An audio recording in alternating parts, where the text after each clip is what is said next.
بسم الله والصلاة والسلام على رسول الله. السلام عليكم ورحمة الله تعالى وبركاته. Fatwa Islamiyya, saison 3. Fatwa numéro 9 de Cheikh Saleh Swalioudi Al-Fawzani. As-su'al, la question.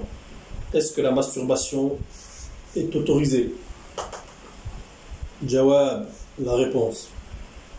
Il n'est pas permis de faire la masturbation, c'est-à-dire de faire du plaisir avec sa propre main, sauf en cas d'exception. La première exception, c'est que l'homme a peur pour sa religion, peur de faire zina, ou bien de tomber dans les interdits, comme de regarder beaucoup des femmes, ou bien de toucher les femmes. La deuxième exception, il a peur d'avoir une maladie du corps, maladie liée au sexe, problème de coagulation, maladie de rein. Sauf ces exceptions, la majorité des savants l'ont interdit formellement. Suite à la parole d'Allah Ta'ala, وَالَّذِينَ هُمْ لِفُرُوجِهِمْ حَافِظُونَ إِلَّا عَلَى أَزْوَاجِهِمْ أَوْ مَا مَلَكَتْ أَيْمَانُهُمْ فَإِنَّهُمْ غَيْرُ مَلُومِينَ فَمَنِ ابْتَغَى وَرَاءَ ذَلِكَ فَأُولَٰئِكَ هُمُ الْعَادُونَ.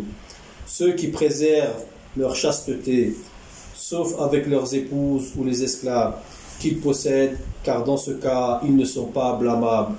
Mais ceux qui cherchent leur plaisir en dehors de cela sont des transgresseurs.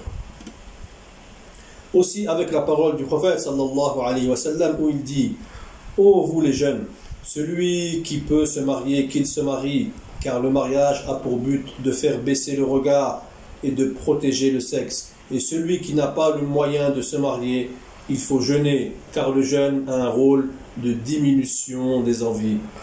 Nous disons que celui qui pratique la masturbation, il doit obligatoirement faire le ghusl à chaque fois qu'il l'a pratiqué, que ce soit un homme ou une femme. Et tu dois te repentir aussi, même si tu as fait ça en cas d'exception ou en dehors de l'exception. Et il faut te précipiter pour te marier, sauf celui qui n'a vraiment pas les moyens de le faire, et il doit patienter jusqu'à ce que Allah lui donne sa miséricorde. Wallahu a'lam.